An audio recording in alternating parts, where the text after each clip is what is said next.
तो दोस्तों Marvel cinematic universe में बहुत से पावरफुल सुपर हीरोज हैं, लेकिन एमसीयू में बहुत से ऐसे पावरफुल बीइंग्स भी हैं जिनके आगे किसी सुपर हीरो की एक नहीं चलेगी। तो आज हम मार्वल के टॉप 10 ऐसे मोस्ट पावरफुल बीइंग्स के बारे में जानेंगे जो लिटरली बहुत ही ज्यादा ओवर पावर्ड है। और मैंने इस लिस्ट में उन्हीं कैरेक्टर्स को इंक्लूड किया है जो हमें लाइव एक्शन मूवीज या टीवी शोज में दिखाए गए हैं। बियॉन्डर, लिविंग ट्रिब्यूनल और वन अबव ऑल जैसे कैरेक्टर्स अभी एमसीयू में इंट्रोड्यूस नहीं हुए हैं, इसलिए वो इस लिस्ट में नहीं है। तो चलिए आज की इस वीडियो को शुरू करते हैं बिना किसी देरी के। Number 10 Scarlet Witch. Wanda Maximoff का फर्स्ट अपीयरेंस होता है एवेंजर्स एज ऑफ अल्ट्रॉन में और वहां से स्कारलेट विच बनने की जर्नी स्टार्ट हो जाती है। और वांडा विजन शो में डार्क होल रीड करने के बाद वांडा को कियोस मैजिक की नॉलेज हो जाती है और वो बन जाती है the Scarlet Witch. Scarlet Witch के पास बहुत सी गजब पावर्स हैं, जैसे reality manipulation, mind control, telekinesis, dream walking and और भी बहुत कुछ। और तो और स्कारलेट विच को एक सोर्सर सुप्रीम से भी ज्यादा स्ट्रॉन्ग बताया गया है, और सोर्सर सुप्रीम यानी डॉक्टर स्ट्रेंज, जिसने 4 इन्फिनिटी स्टोन्स वाले थैनोस को कड़ी टक्कर दी थी। तो तुम खुद सोच सकते हो कि अगर स्कारलेट विच डॉक्टर स्ट्रेंज से भी ज्यादा पावरफुल है तो वो क्या क्या कर सकती है। Number 9 shorter. ये एक फायर जाइंट है जिसे हमने थॉर रैग्नारॉक में देखा था और इसका सिर्फ एक ही मकसद था एसगार्ड को तबाह करना, जिसमें ये कामयाब भी हुआ। सर्टर अपनी बेस फॉर्म में सबसे ज्यादा पावरफुल नहीं होता, लेकिन जब इसके स्कल को इटर्नल फ्लेम में रख दिया जाए तब ये एक बड़े जाइंट मॉन्स्टर में बदल जाता है और इसकी पावर 1000 गुना तक बढ़ जाती है। सर्टर को अगर इटर्नल फ्लेम मिल जाए तो उसे रोकना किसी के बस में नहीं रहता, और ये बात थॉर को भी पता है। सर्टर किस बला का नाम है। जिस हेला को अपनी पावर्स एसगार्ड से मिलती हैं, उस हेला को सर्टर ने एसगार्ड में ही धूल चटा दी थी। तो आप समझ ही सकते होगे कि सर्टर कितना ज्यादा पावरफुल है। नंबर 8 अलायत। ये मार्वल कॉमिक्स का बहुत ही पावरफुल ट्रांस टेम्पोरल एंटिटी है जो समय यानी कि टाइम पर राज करता है। और लाइव एक्शन में इसका फर्स्ट अपीयरेंस हमें लोकी सीजन 1 में देखने को मिला, जहां हीरो रेमेंस ने बताया था कि मल्टीवर्सल वॉर के दौरान उसने अलायत को ढूंढा और उसने अलायत की एनर्जी को हार्नेस करके उस पर कई सारे एक्सपेरिमेंट्स करे और उसका मास्टर बन गया। अलायत एक तूफान यानी कि स्टॉर्म की तरह दिखता है और ये वॉइड में आने वाली किसी भी चीज को निगल जाता है, और साथ ही साथ ये समय के अंत में मौजूद हीरो रेमेंस के महल की भी रक्षा करता है। हीरो रेमेंस ने बताया था कि वो मल्टीवर्सल वॉर को अलायत की वजह से ही जीता था। तो हाँ, अलायत भी एक बहुत ही पावरफुल बीइंग है। Number 7 supreme strange. ये कैरेक्टर का फर्स्ट अपीयरेंस हमें व्हाट इफ शो में देखने को मिला था और ये डॉक्टर स्ट्रेंज का एक वेरिएंट है। मेन यूनिवर्स वाले डॉक्टर स्ट्रेंज का कार एक्सीडेंट में उसका हाथ टूट गया था, लेकिन इस यूनिवर्स के डॉक्टर स्ट्रेंज के साथ तो कुछ नहीं हुआ, लेकिन कार एक्सीडेंट में क्रिस्टीन की मौत हो गई जो डॉक्टर साहब की लव इंटरेस्ट थी। तो फिर क्या, डॉक्टर साहब निकल गए जादूगर बनने और बन गए सोर्सरर सुप्रीम। और फिर इन भाई साहब ने सोचा कि मेरे पास इतनी सारी पावर्स हैं और टाइम स्टोन भी, तो क्यों ना मैं क्रिस्टीन को वापस ले आऊं। और ऐसा करने में डॉक्टर साहब कामयाब भी हुए, लेकिन वो कामयाबी कुछ सेकंड्स की थी, क्योंकि क्रिस्टीन के जिंदा होते ही ये वाला यूनिवर्स डिस्ट्रॉय हो गया। और जिस बंदे ने यूनिवर्स डिस्ट्रॉय कर दिया, तुम खुद सोच लो वो कितना ज्यादा पावरफुल होगा। Number 6 hero रेमेंस। इसका फर्स्ट अपीयरेंस भी हमें लोकी के फर्स्ट सीजन में देखने को मिला था। ये कैंग द कॉन्करर का एक वेरिएंट है, असल में सबसे पावरफुल वेरिएंट, क्योंकि इसी ने मल्टीवर्सल वॉर के दौरान अलायत को कैप्चर करके सभी कैंग वेरिएंट्स को हराया था। और लोकी सीजन 1 में ये भी रिवील हुआ कि अभी तक हमें एमसीयू में जो कुछ भी देखने को मिला है वो सब हीरो रेमेंस ने पहले से ही लिखा था। मतलब हम एक तरह से कह सकते हैं कि हीरो रेमेंस ही एमसीयू का क्रिएटर है। और हो सकता है कि कैंग डायनेस्टी मूवी में हमें दोबारा कैंग के वेरिएंट्स के बीच में मल्टीवर्सल वॉर देखने को मिले, जिसमें हीरो रेमेंस दोबारा जीतेगा, क्योंकि मेरे हिसाब से ये सब एक टाइम लूप में चल रहा है जिसमें हर बार हीरो रेमेंस का जीतना लिखा हुआ है। तो हाँ, हीरो रेमेंस भी एक पावरफुल बीइंग है एमसीयू के अंदर। Number 5 watchers. इनकी पहली झलक हमें guardians of the Galaxy franchise में देखने को मिली थी, वो भी बहुत थोड़े समय के लिए, लेकिन इनके बारे में हमें डिटेल में पता चला व्हाट इफ के शो में, जहाँ ऐसा बताया गया है कि वॉचर्स कॉस्मिक लेवल बीइंग्स हैं जिनका काम है अलग अलग यूनिवर्सेस में हो रही घटनाओं को ऑब्जर्व करना, लेकिन ये किसी भी यूनिवर्स के कामों में इंटरफेयर नहीं कर सकते क्योंकि इन्होंने ऐसा करने की शपथ ली होती है। वॉचर्स बहुत ही पावरफुल एंटिटीज होते हैं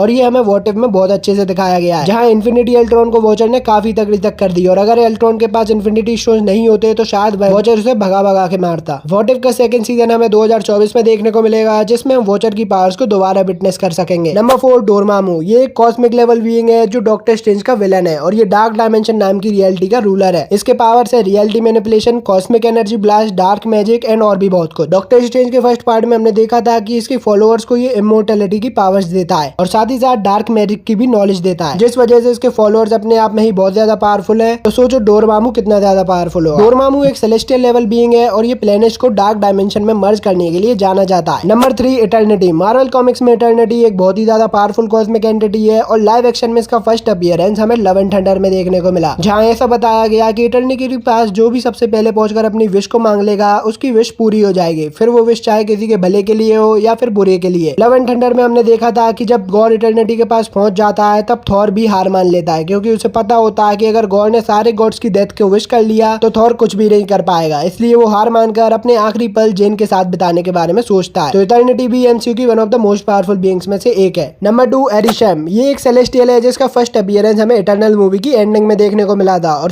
सेलेस्टियल होने की वजह से ये यूनिवर्स का क्रिएशन और डिस्ट्रक्शन दोनों ही कर सकता है। और तो और अरिशम ने ही इटर्नल्स का क्रिएशन करा है, जो इटर्नल्स खुद में ही बहुत ज्यादा पावरफुल है। साथ ही साथ इसकी स्ट्रेंथ इनकैलकुलेबल है और स्ट्रेंथ के मामले में ये सबका बाप है। और अगर इन सेलेस्टियल्स के हाथ में इन्फिनिटी स्टोन्स हो तो अनडाउटेडली पूरे मल्टीवर्स में इनके अलावा कोई भी स्ट्रॉन्ग नहीं होगा। और हो सकता है कि इटर्नल्स के सेकंड पार्ट में हमें और अच्छे से एरिशम द जज की पावर्स के बारे में पता चले। तो अभी के लिए मैंने इसे नंबर 2 पर रखा है। नंबर 1 पर बढ़ने से पहले अगर आप अभी तक वीडियो को देख रहे हो और आपने लाइक और सब्सक्राइब नहीं करा है तो जल्दी करो, कल सुबह पलवेल निकलना है। Number 1 infinity Ultron. ये कैरेक्टर अल्ट्रॉन की रियल पावर्स को डिफाइन करता है। जहां लाइव एक्शन में अल्ट्रॉन को एवेंजर्स ने हरा दिया था, वहीं व्हाट इफ में हमें दिखाया गया कि क्या होता अगर अल्ट्रॉन जीत जाता और अपने आप को विजन की बॉडी में अपलोड कर देता। फिर उसके बाद जो आतंक अल्ट्रॉन ने मचाया वो देखकर तो आपको यकीन ही नहीं होगा। इसने 5 इन्फिनिटी स्टोन्स वाले थैनोस को पलक झपकते ही 1 सेकंड में मार दिया और सभी इन्फिनिटी स्टोन्स को हासिल कर लिया था। फिर इसने रियलिटी स्टोन की मदद से अपनी एक आर्मी बनाकर तबाही मचाने का काम शुरू कर दिया और ये इतना ज्यादा पावरफुल हो गया कि इसने वॉचर की प्रेजेंस को भी महसूस कर लिया। और फिर इसने वॉचर की इतनी पिटाई करी कि वॉचर को भागना पड़ गया।